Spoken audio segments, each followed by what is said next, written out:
सभी की बुक ले लो।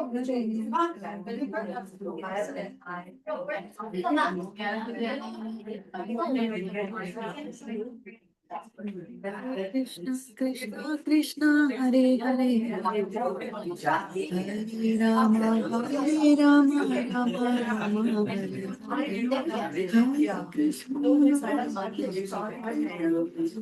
Hare Hare Everybody got a book? Anybody left behind? Didn't have the book? Anybody who can hear me, please say 4 questions. If you can hear me, please say 4 questions. If you can hear me, please say 4 questions. If you can hear me, please say 4 questions. If you can now hear me, please say 4 questions. If you can now hear me, please say 4 questions. If you can at all hear me, please say 4 questions. All right, let's see. If you can hear me, say shh. If you can hear me, say shh. If you can hear me, say shh. Thank you. So everybody has got this book, The 4 Questions. What's the name of the book? The Path to Inner Peace. That's the full name. Okay, yeah. So thank you so much, dear devotees, for joining us on a Sunday afternoon to go over this fantastic book written by His Grace Vaisheshika Das. Just for full disclosure, this conversation is being broadcast on Facebook as well as YouTube. So, just letting you know that we are on the internet. We will get started, but after this brief prayer to the Special Master. Om Ajnanatimirandhasya Jnananjana-shalakaya Chakshurunmilitam Yena Tasmai Shri Gurave Namaha. Shri Chaitanya Manobhishtam Sthapitam Yena Bhutale Swayam Rupa Kada Mahyam Dadati Swapadantikam Vandeham Sri Guru Sri Yuta Padkamalam Sri Gurun Vaishnavanscha Shri Rupam Sagrajatam Sagadang Raghunatanvitam Tam Sajivam Sadvaitam Savadhutam Parijana Sahitam Krishna Chaitanya Devam Shri Radha Krishna Padan Sagadang Lalita Shri Vishakhanvitamscha He Krishna Karuna Sindhu Dinabandho Jagatpate Gopesha Gopika Kanta Radha Kanta Namastute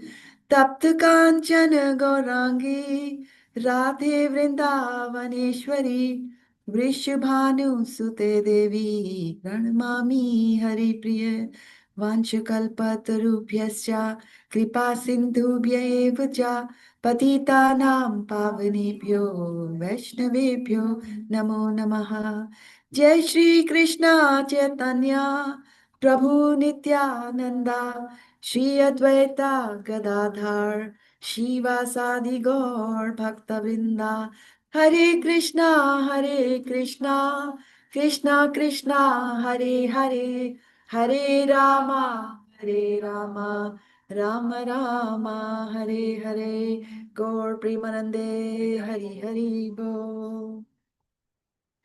Okay, thanks again for joining us here. And how many of you attended the session last time? You are majorly new to this session? Okay, so I'll just then repeat a little bit of that. Don't feel too bad because last time we did only one page of this book. So a lot of the time was spent in giving the prelude, etc. So this is a book called Of the Four Questions Asked, A Pathway to Inner Peace. And we are focusing not only on just reading, it's a thin book. It can be completed if you sit for 2 hours, you can complete that, but that's not the aim. We are reading this book very scrutinizingly, going into the details and depths of, whatever is mentioned in the book. So we had started, this book is written by His Grace Shraddha-devi Dasi, who is a disciple of Srila Bhakti Vedant Prabhupada.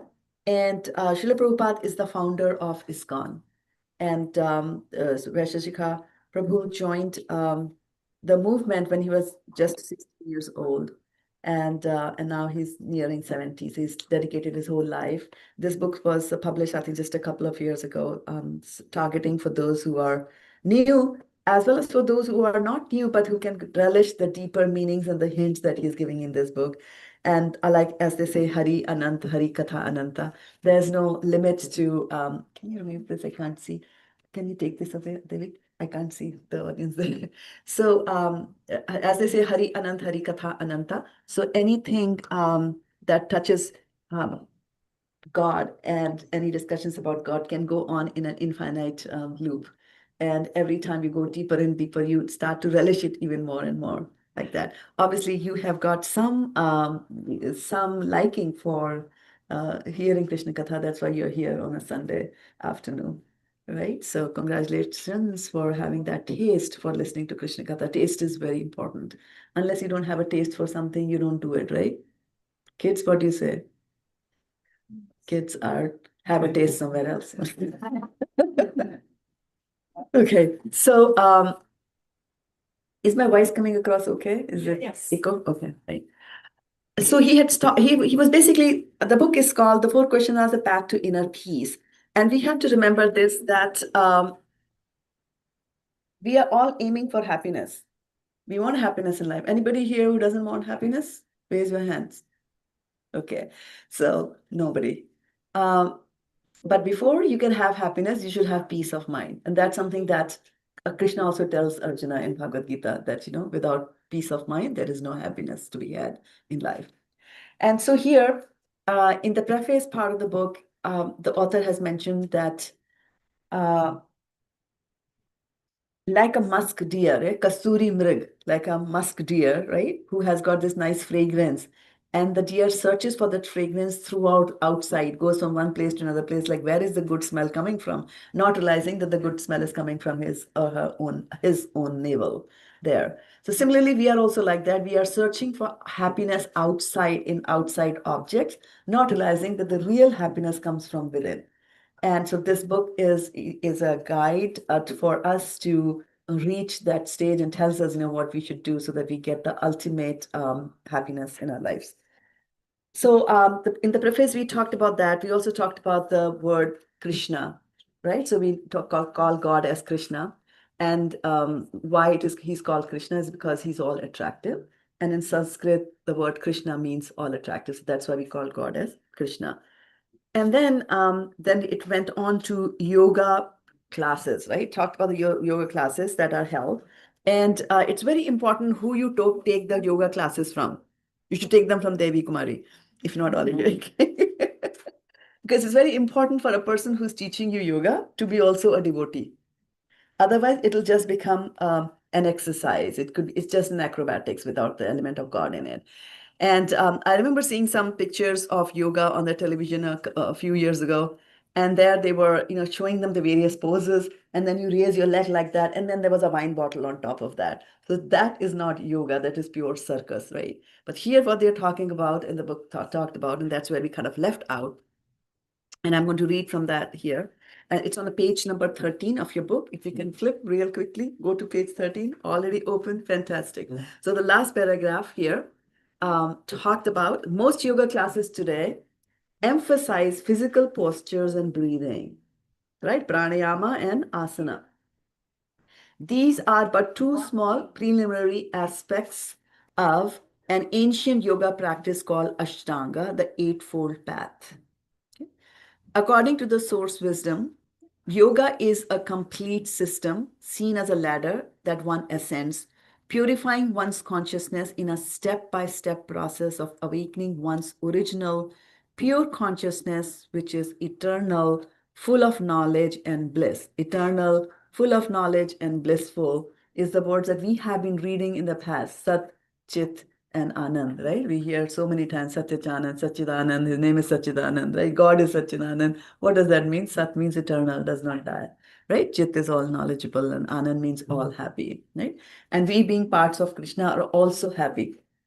By constitution, we are happy, but because of being in this body, in this material body, we lose our happiness there, right? So as we had done in the past, what we're going to do today also is we're going to each one of us read a paragraph. If you are lucky, you get a big paragraph. If you are not so, you get a small paragraph. But small paragraphs are also very powerful here, so don't feel bad. Um, and we'll pass the microphone. We'll pause at the end of every paragraph, and then we'll discuss it. And that's the reason we progress only for like 4 or 5 paragraphs in one session, because you're going very deep, right? And it's very, very important to read things deeply, and that is where I'd like to express my gratitude to Srila Prabhupada, who is the founder of ISKCON, and he's the one who translated our Vedas, our Vedic literature, not Vedas, the Vedic literature into English language. And I didn't know Sanskrit, and Hindi was so difficult, although I'm from UP. Hindi was very difficult for me to understand. Pure Shuddha Hindi, where they're talking about God, especially, is difficult Hindi. And it was difficult for me to understand that. And I was, English was the language. So when these books were presenting to me in the language that I understood, and Prabhupada spent a lot of time painstakingly to translate these books into English. So my gratitude is immense towards Srila Prabhupada for exposing this path to us. And then also to my spiritual master, who is incidentally the author of this book, Vaishya Prabhu, who has been guiding me throughout for the last 15, 16 years now on the path of devotional service. And then while you are on the path of devotional service, you'll have a spiritual master, you'll have other teachers as well. And the one who impressed me most was Srivas Pandit Das Prabhu, because he taught me how to read things in a scrutinizing manner. Otherwise, it was like you start from this cover and you're in a hurry to reach this cover, right? The book. Let me finish quickly. But he taught, like, pause, read, pause, ponder, think, connect, apply, right? So deeply grateful to him. And in my pursuits of this Vedic literature, it requires hours and hours of labor, and which means that something somewhere in my life had to give. And I would say that my husband, Rakesh Prabhu, sitting in the back, had to take the brunt of it, suffer. Me neglecting my chores, and he's always there to help and support me. I don't like driving, and he drives. Every place that I say, I just have to say there's a katha over there, and he'll happily say, okay, chalo, chalte hain, like that. So never ever said no to this. So very, very encouraging. I'm deeply grateful to do that as well. And excuse me. And everything is possible. The books are written, and I've read the books, and that the people encouraging me throughout to regarding the book, to reading them, and maybe encouraging me to share this knowledge with others as well. But it won't be possible till I have the people to listen to, right? So Krishna Katha has got a speaker, it's also got the listeners. So I'd like to thank Ashish Prabhu and Devi Kumari Mataji for opening their hearts and their home to allow devotees to come here and to enable this Krishna Katha to happen. So deeply grateful for this, and also for helping people with the yogic practice that you teach, because that's one of the first steps towards the pure devotional service that we all aim for. So thank you so much for that. And thank you so, last but not the least, thank you so much for all of you to come here and listen to this katha and participate enthusiastically in this, right? So let's get started then, without much ado. We are going to read from chapter 14, the word yoga. Who's going to read? Who's first in line? Who's got the microphone? Page 14, sorry. Did I say chapter? Sorry. We start from 13. Oh, Ritvik is reading. You read from the word yoga. Page 14. The word yoga, the second The paragraph. word yoga means to connect or link, but to connect to whom or what? Both the Bhagavad Gita and the Yoga Sutras say that the goal is to connect to our original divine source, who is the soul of our soul. and the root of cause of everything. Thank you, right? So, like I said earlier, also about the yoga. So, as Vivek said, that the word yoga means to connect or link. So, you can yoke anything. Like if you have a pen and you have a cap and you put on the, you are doing a yoga because you're connecting the pen to the cap, right? If you have a horse and you attach the horse to the cart, there is yoga happening there also because the horse is being attached to the cart. And so here, what the author is emphasizing here is that we use the word yoga very loosely, but what the yoga we are talking about is that you are connecting to, but the question to ask is, who are you connecting to, right? So after doing the beautiful pose of raising your legs in the hand, in the air, and then you put a wine bottle on the top, then you are connecting with the wine bottle, right? So that's not true yoga. The true yoga is that you have to connect with the divine. You have to connect with God. That is the ultimate aim of yoga. And he's emphasizing that, that who he is the source, he's the soul of our soul and the root cause of everything. So he's the root cause of everything. Everything that comes from in this world comes from Krishna. In Bhagavad Gita, also he says in chapter 10, Aham sarvasya prabhavo matta sarvam pravartate. So I am the source of everything and everything comes from me, which means including us. It also comes from there, right? Okay, kids, no talking in the class. Who's next to read? Bhakti Yoga. Bhakti Yoga, a devotional service, the path of dedicating one's senses, engaging one's tongue, ears, eyes, arms, and legs in service to the Supreme, is the top rung of the yoga ladder. The ascending rungs begin with Karma Yoga, the yoga of work, and Jnana Yoga, the yoga of intellectualizing, Jnana Yoga, meditation, and finally Bhakti Yoga. Bhakti Yoga. Thank you. So now immediately the author has jumped without wasting any time. He has jumped to the fact he's immediately talking about Bhakti Yoga, right? Bhakti Yoga devotional service, because he was saying yoga means to connect with God. Now there are various ways that are listed in which you can connect to the God. And the first one they said at so it's like a ladder, right? So you want to connect with the roof, we go to the top. So it's a ladder that you're climbing. And so in the beginning, we are just, not on the ladder. And at that level, when you climb on the first rung of the ladder, that is what is called as karma yoga, when you do some service for the Lord. Okay. After that, you'll find so many people out there who are doing some service. They will go to they bring the vegetables for the temple. They will sweep the floor and all. They're doing work, right? But have they ever lifted the Bhagavad Gita? No, they haven't done that, right? It is yoga, because they have already climbed the ladder. So they are on the ladder. They will go up, but they are at the lowest level of the ladder. So that is karma yoga, right? They have not read the literature. So after some times, that desire will come, and Krishna from within your heart will inspire you to like, I want to read. And also because wherever you're doing all these kinds of karma yoga in the service of the Lord, you will find other devotees who are there. And the person who influences you the most is a devotee. Where they say that sadhu sangha, sarva shastakaya, lava matra sadhu sangha, sarva siddhi hoya.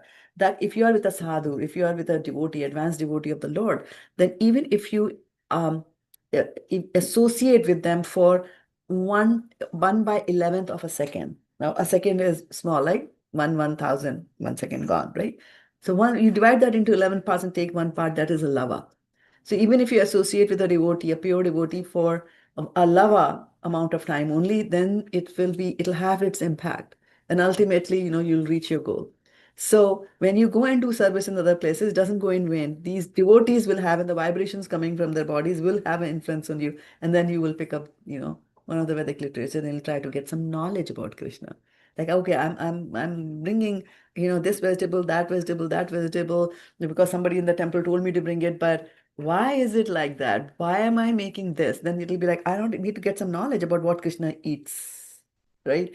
So from there, you will start picking up the Shastras and you'll say, okay, I want to read this thing there. And so that is Jnana Yoga, right? So you have gone up the ladder from Bhakti Yoga, you go into the Jnana Yoga, right? And then you got the knowledge and all that. So now you know about Krishna, his magnanimity, his universe, the way things happen in this world.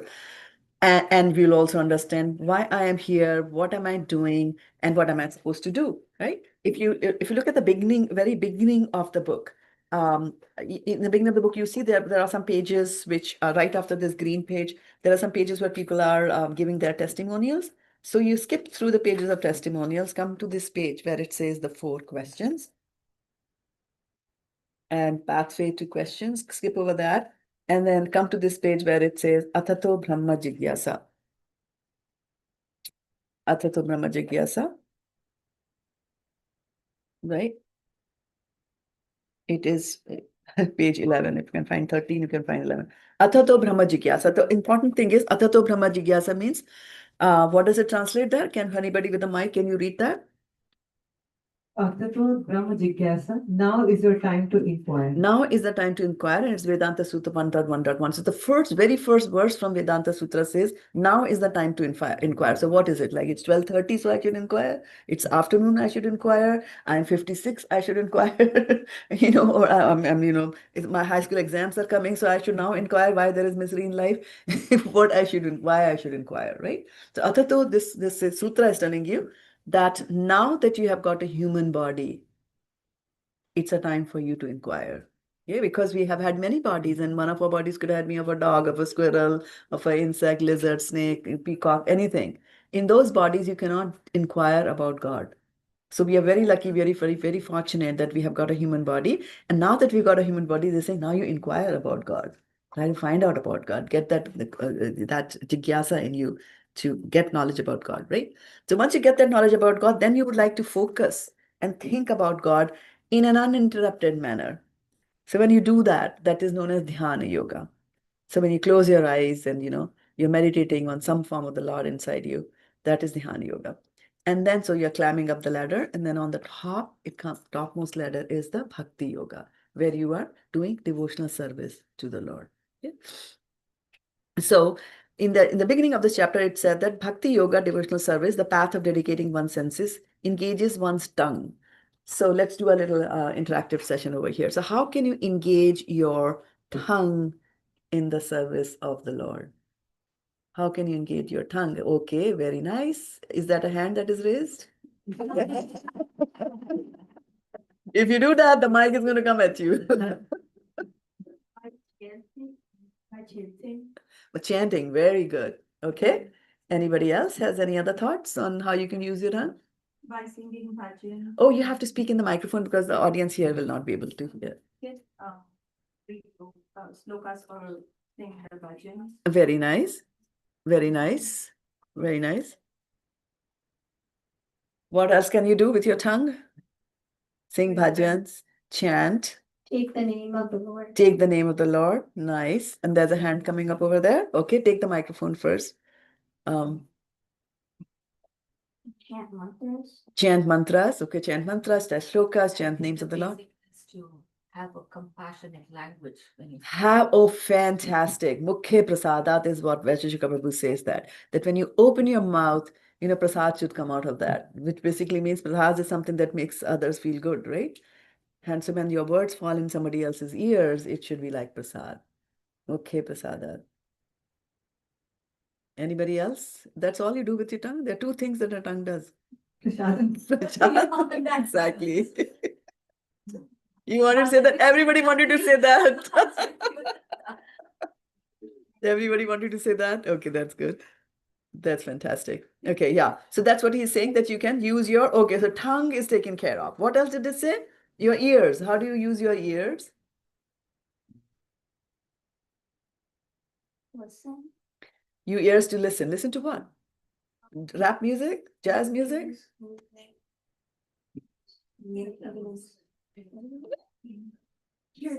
Kirtan. So you have to hear also, right? And Ritvik wants to say something. Krishna Katha. Ritvik says Krishna Katha, right? So you can use that for hearing, okay? You can also use your ears and your mind together to filter out what you don't want to hear also, right? Now, one of the interesting thing is that we said that we can use the tongue for doing service of the Lord, right? And so we can speak. We can also eat prasadam. That's also a service to the Lord because that's going to purify me, and then I will engage in service. So it's a prelude. But there's a limit to how much you can talk. And there's also, unfortunately, a limit to how much you can eat, right? But the ears, there is no limit to how much you can pour. You cannot say that, you have spoken Krishna Katha to me for 2 hours, now cannot take anymore, because now it's now going to come out. It doesn't happen that way. Ear is one way, things just keep on going inside. And if you look at the shape of the ear, it is shaped like a funnel. It's supposed to gather all the information and keep it inside. You take it inside to your heart. Okay, so you talked about tongue, we talked about ears. How do you use your eyes? Okay, here's a new hand there. We'll give it. To look at stuff. To look at, very nice, but you're looking at what? You have to be precise. What? Look at God, right? And in which ways can you look at God? With the eyes.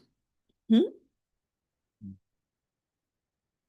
Open your eyes. By opening your eyes. That's very important. Opening his eyes. He said it in a, nice manner, by opening your eyes, but it has got a deeper meaning. Actually, the prayer that we said in the beginning, which said Om Agyanatimirandasya Gyananjan Shalakya Chakshurun Militam Yena Tasmai Shri Guruve Namaha. So it says that I am blinded by my ignorance, and the spiritual master comes and opens my eyes. So even though we have eyes, paschan apina paschati, you are seeing it, but even though you're seeing it, you're not seeing it. Some reflections are just falling in your eyes, or you're watching some situation, but not getting the meaning out of that situation. So eyes can be, utilized in a very deep sense in the service of the Lord as well, right? So go and look at the deities of the Lord. Look at, if somebody is in distress, how you can help them. There also eyes are coming into picture. Good. What's your name? Arnab? Arab. Okay, nice. You're the second Arab that I got introduced to this week. Nice, Arab. Okay. What else was there? Arms and legs.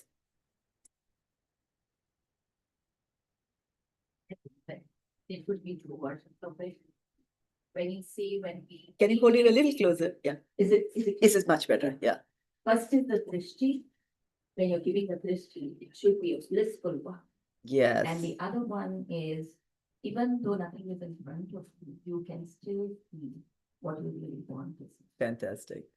And so give me an example of how you can see things when they are not visible. And what exactly should we be seeing?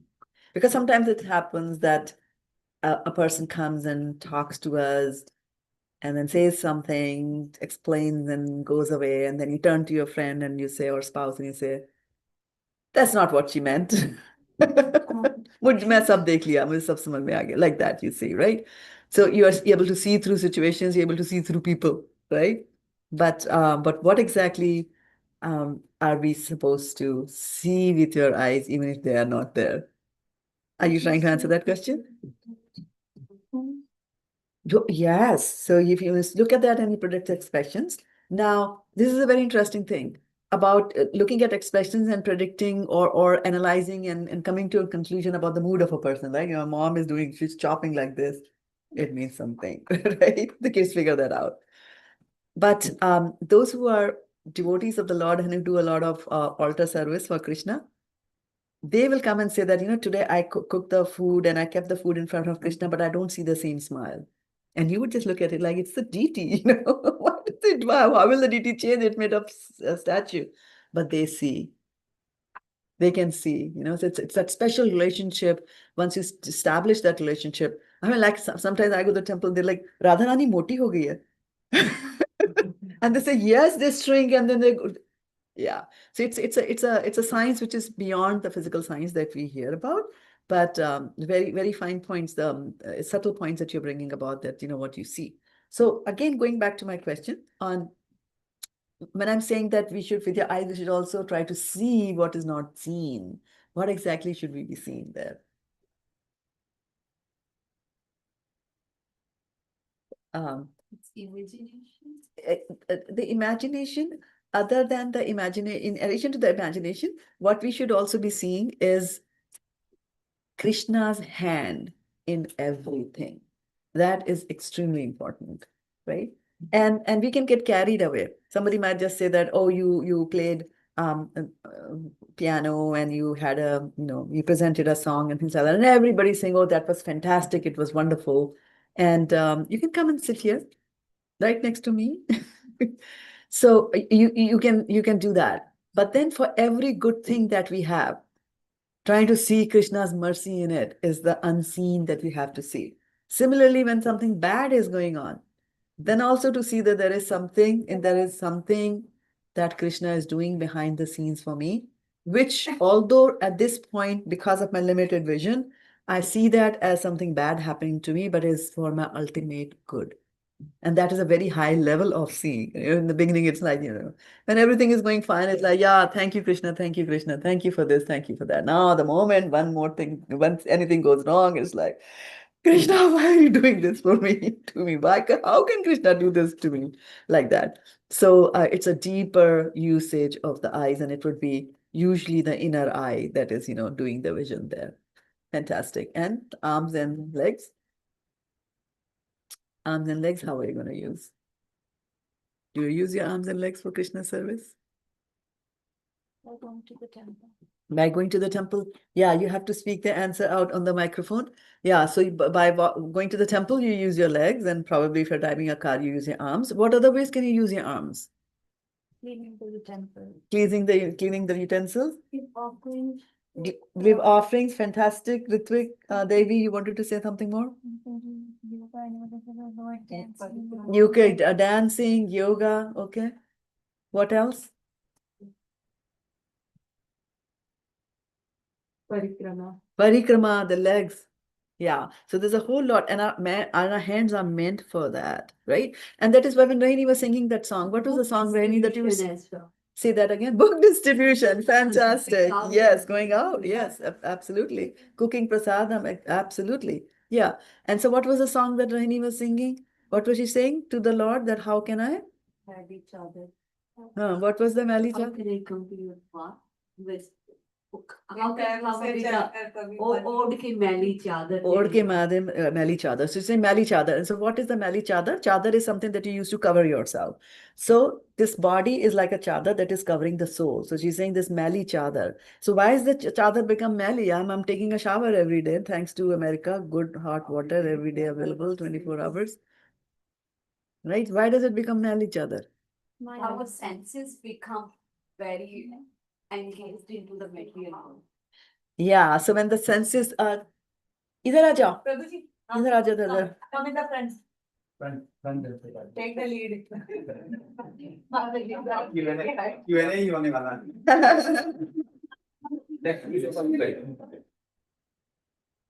So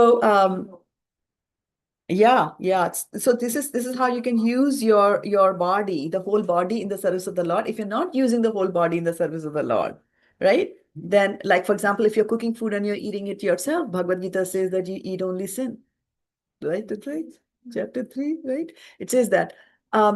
So that is why the soul is lamenting and saying that how can I do that? And which is actually, as you progress in devotional service, you start to see more and more fault in yourself.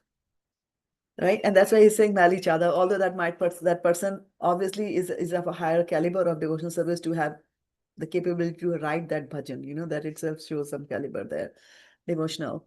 And so our job is to cleanse ourselves and do the cleaning. And before we do the cleaning, one of the questions that you will ask, right? Kaun sa detergent use karu, right? To wash your clothes. So you have to ask questions. And that's what this book is all about, right? Okay, let's go and to the next paragraph. And whose chance is it to read it? Do they have a book? Okay, do you have a book? Page 14. Page 14. Do you have a spare? The last. पढ़ो ना तुमको तुम्हारे पढ़ने का ना Patanjali. Patanjali Muni. says in his Yoga Sutra 1.23, all previously mentioned states of higher consciousness are attainable from devotion to Ishvara, the Supreme.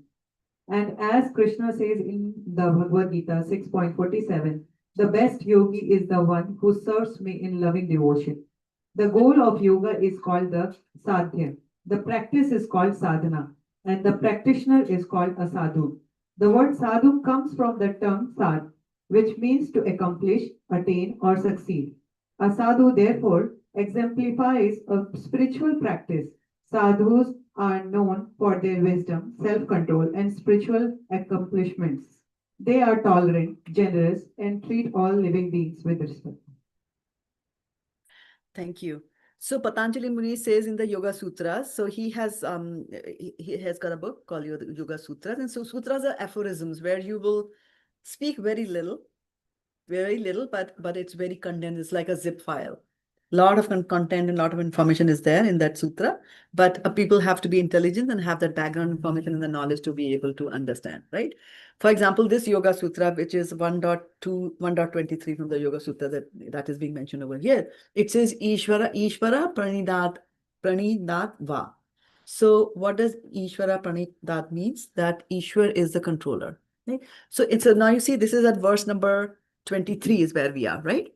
So this means that before that, there must have been many verses that he's talking about. And the book is Yoga Sutra. So he's talking about yoga, connecting to Krishna. So he would have talked about many ways to connect to Krishna. And then here in this, he's saying Va means or. Okay. So or, so like you can do this, then this, 22 verses worth of that. And then he's saying or Ishwar Pranidhat, which means you can surrender to Krishna. You can surrender to the soul. Yeah. So that's what this verse is over saying, that Patanjali Muni says, all previously mentioned states of higher consciousness, which is, doing devotional service, are attainable from devotion to Ishvara, and devotional basically involves surrendering to the Lord. And so in Bhagavad Gita also, there are so many chapters in Bhagavad Gita where in the beginning you see Arjun was confused whether he should fight or not fight. He was on the bodily realm. He was thinking, these are my relatives, they will die and all that kind of stuff. And then second chapter, Krishna comes and starts talking about the qualities of the soul and saying soul is eternal. Your relatives are not going to die, right? And then he goes on from there to talking and he's slowly walking Arjuna up the yoga ladder through his teaching. So he starts with karma yoga. You do some work, right? And then you get some jnana yoga, chapter 4. Then he says, now that you have got jnana, you were doing some work, now that you have got some knowledge about how things are, now you go and do work for Krishna. So, action in Krishna consciousness is the 5th chapter of Bhagavad Gita. Then he goes to 6th, which is higher up in the ladder. Now you do dhyana yoga, try to do meditation. So in the chapter 6, he's talking deeply about the various kinds of ways in which you can, people do the sacrifices, how they apply the dhyan, where you should be seated, a place that is neither too high nor too low. You cover it with kusa grass, then have a soft cloth on it, and then you focus on the tip of your nose, which is between the eyebrows, like that. So you knew all that. So he explains in great details on that. And because remember, the Bhagavad Gita is spoken not only for Arjuna, it's spoken for everybody else who was there on the battlefield. And it was also spoken for everybody else who's going to come after the battlefield is over, which is us, right? So people will be at different stages on the yoga ladder. They'll be on the different rungs of the ladder from whatever practices they are doing, either in this life or in the previous life. And so Krishna is catering to all that. So he's saying that, right? So even when he's talking about, karma yoga in the chapter number 5, at the end of chapter number 5, even in chapter number 6, when he's talking about dhyana yoga, at the end of chapter 6, at every end of this chapter, he will again come back and somehow or the other bring in the element of bhakti and say bhakti is still better. So he's a yogi in 6.47 that is being referred in this book. He's saying, yogi nam api sarvesham matkate nartar atmada shaddavan bhajeto mam same yukta tamamata. So he says that, among all the yogis, the one who with great faith, worships me, that according to me is the best yogi. He's already declared that if you want to be the best yogi, I'm teaching you various kinds of yogas, but if you want to be the best yogi, do devotional service. And then subsequently, he teaches Arjuna a little bit more. And then in chapter 12, he just goes point blank into pure devotional service. Bang, bang, bang. Everything is about devotional service there, right? So similarly here also, he's saying that as Krishna says in the Bhagavad Gita 6.47, that yogi nam api sarvesham, the best yogi is one who serves me in loving devotion. And now the goal of yoga is called the sadhya. So we said the goal of yoga could be anything. To get a perfect figure, that could be the goal that I'm doing yoga. To get some mystic powers, that could be the goal of my yoga, right? So in every case, whatever is your goal is the sadhya, right? So the goal could be a size 10 of dress, that is my goal. Or it could be mystic powers, that is my sadhya. Or the best goal is to have Krishna, to know God, to achieve God. That is the best possible sadhya, right? And the one who is saying that one who is doing this exercise or going through the motions of achieving and attaining that sadhya is called a sadhu. Okay, so if somebody asks you the word, what is a sadhu? This is, one of the things there. One of the properties of a sadhu, that he'll have that. Now, sadhus are known for their wisdom, self-control, and spiritual accomplishments. Sadhu, that's why I say, oh, wo to sadhu hai, sadhu mahatma hai. Sadhu mahatma, you should get association of sadhu mahatmas. Why should you have association of them? Because they are wise. And if you hang around people who are wise, then you will become wise. If you hang around people who are losers, you are bound to become a loser. If you hang around with drunkards, you will become a drunkard very soon. If you hang around with gamblers, you will start gambling soon, guaranteed. If you hang around with bhaktas, then you will become a bhakta, guaranteed. That's also a guarantee over there, right? And then in the last paragraph, and who's going to read the last paragraph for us? Bhakti Yoga, the process by which we naturally link to the Supreme and realize our blissful nature, being when we ask ourselves the right questions. Look at that. So now after having, setting up this preface, now we are slowly going towards the title of the book, because now the word question has come up. So he says Bhakti Yoga, the process by which we naturally link. Now, the key word here is naturally. Bhakti is not that somebody is forcing you, because bhakti is love. And love is not something that anybody can force on you. It comes from within you. Naturally, it'll come. Natural love of the God, right?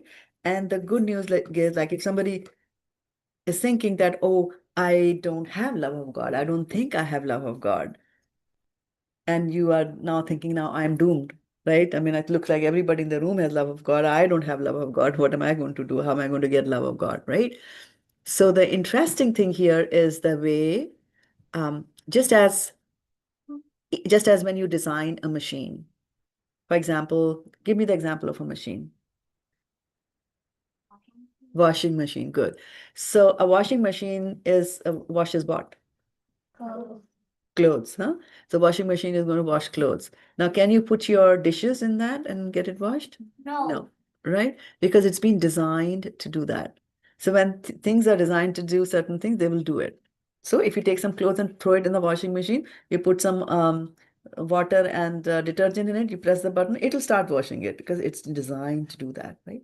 Now, the good news is that the souls, that when they were created by Krishna, they are designed to do worship of Krishna.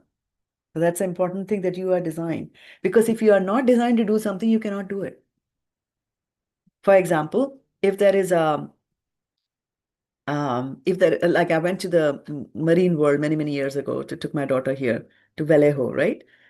And so there was this big shark that they had trained. And the shark, they would put some whistle, some the sound that you can't hear, but they would be using the whistle and talking to the whale. And the whale would came up, jumped outside, did a bow and all that. And it's a whale. But the whale was able to do that, right? Now, can you train a whale to fly? No, right? Because the whale doesn't have the capability. The whale is not designed to do that. So if you're not designed to do something, you cannot do it. And the good news is that we are designed to do bhakti yoga. So we can do it. So don't think that any one of you cannot do bhakti yoga or the bhakti is very difficult. Basically, we are designed to do the bhakti yoga here, right? And then what he is saying that we have to ask ourselves the right questions. That is extremely, extremely important, right? And in this regard, a question comes to my mind where Srila Prabhupada was teaching, his students there when he was here in America, and somebody sitting in the front row, he raised his hand, I have a question. And so Prabhupada said, okay, ask the question. He says, Prabhupada, have you seen Indra? Right? Indra, the Lord of Heavens. And Prabhupada being Prabhupada, I mean, he never tolerated nonsense. He said, how does it matter to you whether I have seen Indra or not? Right? How does it matter? It was a useless question.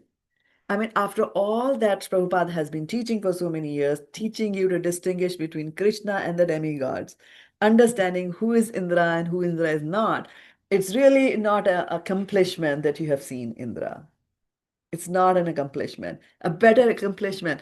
So then somebody sitting in the audience said, I think, it'll be good for Indra if he sees Srila Prabhupada. So you can imagine, and he's right. It's a real accomplishment, and we were talking about how you can use your eyes. The real accomplishment is to see devotees of the Lord, to engage with them, use your tongue to talk to them, to ask your questions, and so on and so forth, like that. Yeah. So I will pause over here. We are on the top of the hour here, and we have finished 4 paragraphs, like I said, but we will go slow. We are not in a hurry to finish it, but we need to go deeper. We can take some questions for a few minutes, but Devi Kumari Mataji also let us know what is the next steps for the afternoon here. There's a question? Yeah, go I ahead. have a clarification question. I think you told me, but already like Sadhya is it's a synonymous for the Krishna. It's for God. No, sadhya is just a goal. The word sadhya means goal. So anybody can have any goal, but the best goal that you can have is God, whom we call Krishna, because God is all attractive. Why is God all attractive? That's a very interesting explanation that our acharyas give. If somebody is very beautiful, do you get attracted? Like, will your eyes want to go and see, right? So eyes get attracted to beauty. Beautiful flower, beautiful human being, beautiful architecture, beautiful glass, anything, beautiful book cover, anything, your eyes get attracted to that, right? Now, does your mind get attracted to people who have a lot of power? Do you get attracted? Like, oh, वो आ रहे हैं, बहुत powerful हैं, उनका तो अरे बहुत चलता है, उनका तो मेरी wife का तो बिल्कुल चलता है घर में सब कुछ, right? Powerful है, like that, right? So, mind gets attracted to the one who is powerful. Does the mind get attracted to somebody who is very rich? Ambani की वाइफ ने कितना का करोड़ का पहना हार, राइट? उसकी बहू ने क्या पहना, कितना पैसा खर्च करा, कहाँ दुबई में जाके क्या करा, सब internet is full of that, right? Why? Because you get attracted to money, right? Bill Gates, how much is now his worth now? Elon Musk, what is happening? All that stuff, right? So you get attracted to one who is beautiful, one who is powerful, one who is rich. What about one who is intelligent? Yes. Right? Intelligence of वो कितने हैं, कितने ज्ञानी हैं, कितना intelligent, बहुत अच्छे हैं, हमारे बच्चे बहुत इंटेलिजेंट हैं. And then you also notice that Einstein, in which category does Einstein fall? Genius, right? He's intelligent. Was he beautiful? No. Right? Yeah. No, but there is a concern over there, okay? Genius is not the only thing. When he started proving himself, he accomplished something, then people start respecting him. He has to run away from the Germany. So intelligence and genius, those are different things. So again, those are again, you call it spiritual quality, but people attracts more to the materialistic thing, like the beauty, richness, and all that. So just correction there. Yeah, and exactly. And right now we are talking about all materialistic things only. Even the genius can be materialistic and intelligence can be materialistic. And then intelligence, and when we say we are going to a higher consciousness, it means that you have now raised your intelligence to a level which is beyond the material, Yes, right? yes. So Einstein, I'm not putting him on the level of divinity at all. He was intelligent, he was genius, he was smart, he knew what to do at what time. But was he beautiful? You would not say that, right? Okay, yeah, go ahead, Titri. I have two things. One thing I want to add on to Prabhuji's Yeah, point. but hold your mic close to I your wanted head. to add to Prabhuji's point. Einstein was recognized to be the Prime Minister of Germany before his first big theory was formulated. So that was a correction. Not that he was originally correct. And then you briefly mentioned something about Kushagra, that you need to put Kushagra on something. Right? Ishagra, I didn't mention today. Oh, I thought You mentioned Mataji, like where to say. Oh, Kushagras. Okay. I'm thinking Kesh Agra. Okay. Yeah. Okay. Kushagras. Huh? Tell me. Yeah. one of my friends' names is Kushagra, so I wanted some more expansion on that. Oh, that's very nice. And thanks for like we can debate if you want after that. Yeah. So, and there is no end to debate as well, right? No, I mean, but see, no, I'm not saying that you should not debate. I'm just making an observation that there is no end to debate. People before a soccer game, they debate. on which side is going to win, Strategy. right? And then during the game, they're debating. The people are paid big money to go and give commentary. This ball, that ball, he could have done that. He could have twisted his arm just a little more, 2 more degrees. There's no end to debate. Even after that is over, they're still debating for months after the game is over, right? So what I'm saying is that there's no end to debate. Even in this material world, what to talk about Krishna, who is endless. So the debate on Krishna and discussions of Krishna, that's why you say Hari Ananta, Hari Katha Ananta. That's why it is like that, right? But going back to my original topic, which was Einstein. So we said that intelligence, well, he's intelligent and genius and whatnot, but not necessarily beautiful. Okay. So this way there are 5 qualities of Krishna. Fame, very, very famous, right? Now, when you talk about fame, at this point, we might say, oh, he's such a famous film actor. I mean, I remember when we were growing up, when my daughter was young, Madhuri Dixit was like the thing. And after some time, she's gone. Now somebody else, I don't even know who it is nowadays, reigning queen. But so they come and they go. So they're very famous, but their fame is short-lived. But look at Jesus Christ. 2000 years ago, people still know him. Right? Look out Krishna, 5000 years ago, millions of years ago. Bhakt Prahlad, Bhakt Dhruv, millions of years ago. That is the kind of fame we're talking about, right? And that kind of fame comes only when you are a devotee of the Lord. The best fame that you can get is when you are a devotee of the Lord.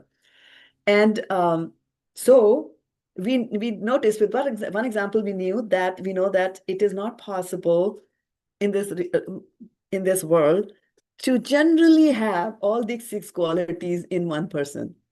They might be rich, but not look beautiful. They might be beautiful, but not be very intelligent, right? It is said, like, it's a joke that goes around that there was one of these, Marilyn Monroe was a beautiful film actress. And she went to Albert Einstein and said, why didn't you marry me? Imagine what's going to happen if you have a child who has my beauty and your brains. And then Einstein said, and what about if he has your brain and my beauty?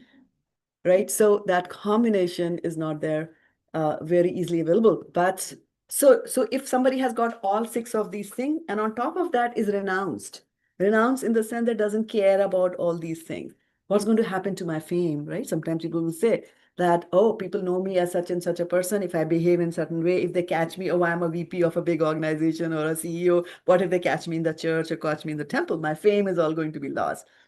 Doesn't care about that. That's why Krishna left the battlefield when Jarasangha was fighting with him so many times. He left that battlefield, and till today he's called an Ranchur, which is not a good thing for a Kshatriya, right? To be called, you fled away from army. But he didn't care because for the better good, he wanted to do that, right? People are there who question Srila Prabhupada that why did he leave his home? But he did that for a better cause. So after getting all this, after having a beauty, after having the health and the wealth and the strength and the power and the intelligence, if you still are renounced and not attached to all of these things, imagine, what a fantastic thing you are and how much the mind is going to be attracted to that person. And that is Krishna and that is God, right? So our mind will go, and that is why we call that God as Krishna. There was a Mataji who asked that question, right? That we call that sadhya. Yeah, we said that sadhya is Krishna. So why our sadhya is Krishna? Because the mind will get attracted to Krishna because he's the best. By definition, God is the bestest, best of all the best there. Like that. Any other questions? Or we can take the questions over lunch also. We can continue, right? Yeah, you want to do the rest of it? Yes. Okay, no reflection, no question, right? Any reflections, any questions? No reflection, no questions. So I will switch off the broadcast here because the camera won't be able to go into your temple there. Yeah, so thank you so much for the devotees who have joined us on Zoom. Thank you so much. And just want to quickly check whether they had a question on chat, right? Very nice. Somebody has written when I was asking you that how will you had mentioned about the washing machine that cleans the clothes. So the comment is that you use the detergent of Harinam to cleanse yourself. The Meli Chadar, yeah, you use the detergent of Harinam to. Thank you so much, Varshana, for doing that. Okay, so I'm going